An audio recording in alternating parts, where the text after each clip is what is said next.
nećemo se žaliti puno, onda prosto za vaše pitanje, verujem da ih imate, verovatno ste zato i došli ovako, da kažem, u punom sastavu. Vi znate da je koalicija Demokratske stranke Srbije i Nove Srbije pre nekoliko dana izašla sa jednim jasnim, kristalno čistim stavom oko toga i principijalnim stavom kako treba država da se postavi u svetlu ovih sada sve jasnijih, čistih, oštrijih pretnji, da će doći do jednostavnog proglašenja nezavisnosti na teritoriji naše južne pokrajine i da će biti nekih priznanja, opet kažem, jednostavnih priznanja te nezavisnosti od strane različitih zemalja u svetu. Taj stav je, ponavljam, kristalno čist, jasan, principijalan, mi smo te stavove podelili sa javnošću u Republici Srbiji. Republika Srbije je potpisala, odnosno parafirala, da budemo precizni, parafirala sporazum o pridruživanju sa Europskom unijom kao cela zemlja. U svom punom suverenitetu, teritorijalitetu, svoje punoj celovitosti. U punoj i dobroj veri potpisali smo taj sporazum misleći da će se njega takođe Evropska unija, koja je s druge strane parafirala, pridržavati u potpunosti. Imali smo prilike da vidimo i bili svedoci 14.12. ovog meseca, Evropska unija, konkretno njena vlada, donosi neku odluku da šalje misiju Evropske unije u našu južnu pokrajinu sa ciljem da sprovode Tisarov plan. Kao što svi znate, Tisarov plan predviđa neku nadziranu, kontrolisanu, ili kako se već zvala, nezavisnost naše južne pokrajine. To je jednostavno novi moment u tom sporazumu. Moment kojeg nije postalo u momentu kad smo ga parafirali, koji je Evropska unija unela kasnije, koji niti je predviđen, niti je bio razmatran, niti raspravljen. I protiv kojeg, mi to sasvim jasno i to vrlo dobro znate, odlučno stojimo, politiku ove države odlučno protiv tako nečega. Iz tog razloga je sasvim jasno, ono što tražimo to je da se stvari vrati pređašnje stanje, da se sasvim jasno Evropska unija garantuje teritorijalnu celovitost, znači integritet, suverenitet Republike Srbije i da nema nikakvog dolaska misije Evropske unije koja ima nameru da sprovodi taj Tisarov plan, odnosno nezavisnost pokrajine. Ponavljam još jednom, ovo su zajednički stavovi koalicije Demokratske stranke Srbije i Nove Srbije, kristalno čisti, kristalno jasni, principijalni, koje smo podelili sa javnošću u Republici Srbije. Koliko sam ja želao da vam iznesem danas, da postavljam da imate pitanje protiv vas. Molim. Jelena Baković iz Politika, da se nadovežemo upravo na ovo što ste rekli. Kad kažete da se stvari vrate na pređašnje stanje, da EU garantuje teritorijalnu celovitost Srbije, na koji način ste to mislili? Da li to je vezano za ono saopštenje koalicije od pre 2 dana? Na koji način, dakle, da EU garantuje i na koji način da vi to tražite? Vidjet ćemo, da uđe u dokument, to bi bilo najbolje. Koji? Sporazum, to bi bilo najbolje. Izvolite. Ja imam nekoliko pitanja. Prvo, pošto ste vi, to vam je struka pravo, nije baš tačno da je Srbija parafirala sporazum kao cela zemlja. U trenutku parafiranja sporazuma na snazi je rezolucija 1244 po kojoj je Kosovo pod upravom međunarodnih faktora, odnosno Ujedinjenih nacija. To je pod jedno, a drugo, nije Evropska unija ta koja garantuje teritorijalni integritet jedne zemlje, to su Ujedinjene nacije. Dakle, nije mi jasno kako povezujete i zašto povezujete sada ove dve stvari. To je prvo pitanje, a drugo, pre nego što smo krenuli na ovu konferenciju za štampu, čuli smo da je gospodin Rade Obradović prekinuo sednicu u Skupštini radi konsultacija. Da li se ministar Samardžić konsultovao sa šefovima poslaničkih grupa u vezi sa ovom raspravom koja bi trebala u Skupštini da se održi? Koliko znam, ministar Samardžić vodi konsultacije, ali sve pitanja oko nove rezolucije Narodne skupštine morate stvarno pitati ministra Samardžića ili njegovo ministarstvo, znači ja u te detalje nisam upućen. Što se tiče ove sednice o kojoj govorite, ako se taj prekid desi u poslednjih sat vremena, ja to stvarno ne mogu da znam, jer pravim presek informacije za ovu konferenciju za štampu, nisam u toku sad baš toliko svežim stvarima koje su stare pola sata ili slično.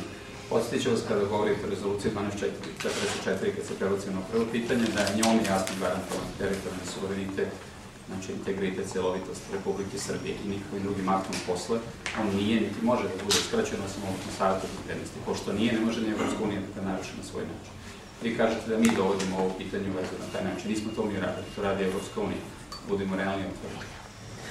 Rekli, znači, da u tu rezoluciju mora ući sasvim jasno, znači, jasno opredeljenje Republike Srbije koji do sada bilo nesumnjivo i koji moramo potvrditi još jednom, i to je da stojimo u potpunosti za našeg suvereniteta, teritorijalnog integriteta i celovitosti Republike Srbije. Uvek na svakom momentu, u svim pregovorima sa svima i sa svakim. To nema nikakve promene. Sve rezolucije Narodne skupštine do sada, pa tako i u buduće su nekada u potpunosti celinom podršku svih poslanika u Narodnoj skupštini, sada velike većine poslanika stajali na tom stavu i stajaće i u buduće. Mi ćemo se zato bezrezervno zalagati.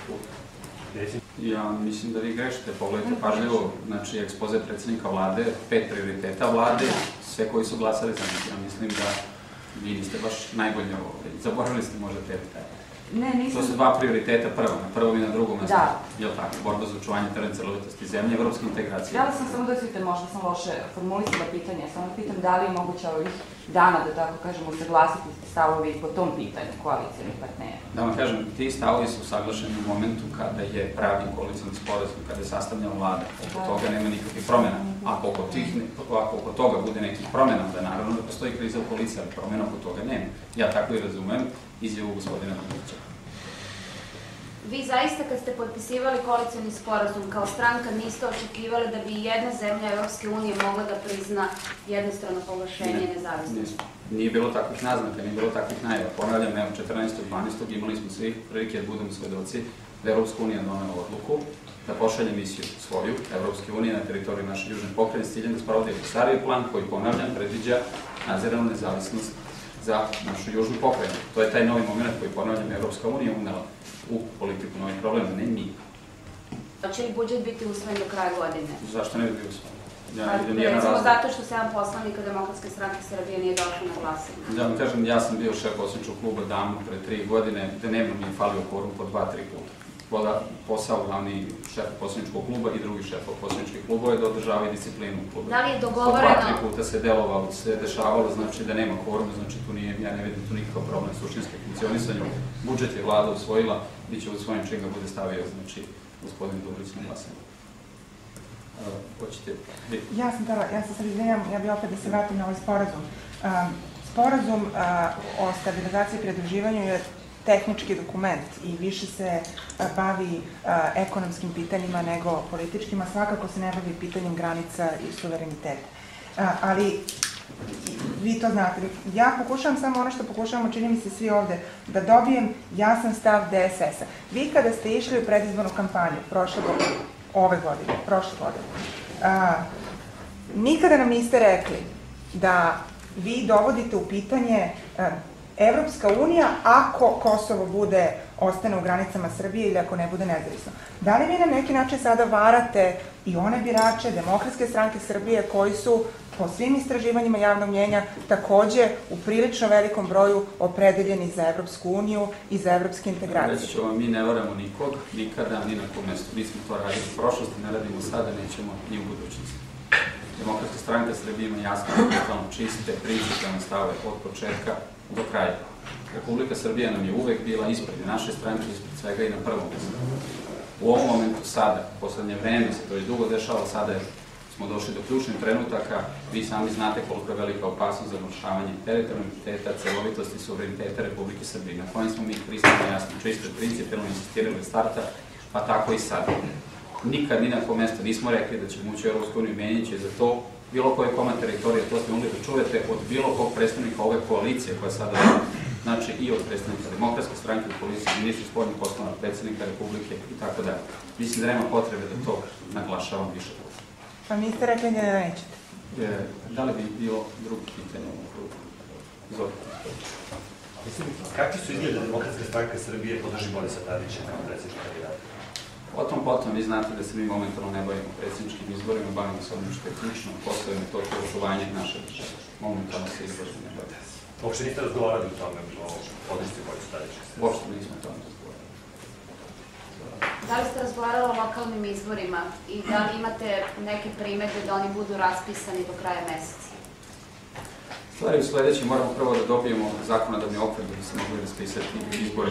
Vi kao što znate, zakoni su momentalno nalaze u proceduru, kada ih vlada usvoji pošalju u Skupštinu, tada će iskristalisati konačne rešenje. Pa će se onda raspravljati i o datumu. Jer smatrate da ih treba odlagati? Pa vidjet ćemo, u zavisnosti od toga kako ostali postave. Mislim, nemamo nikakav naročit problem ni sa kasnijim, ni sa ranijim održavanjem. Treba sve stvari u koaliciji usaglasiti, pa tako i pitanje datuma lokalnih izbora.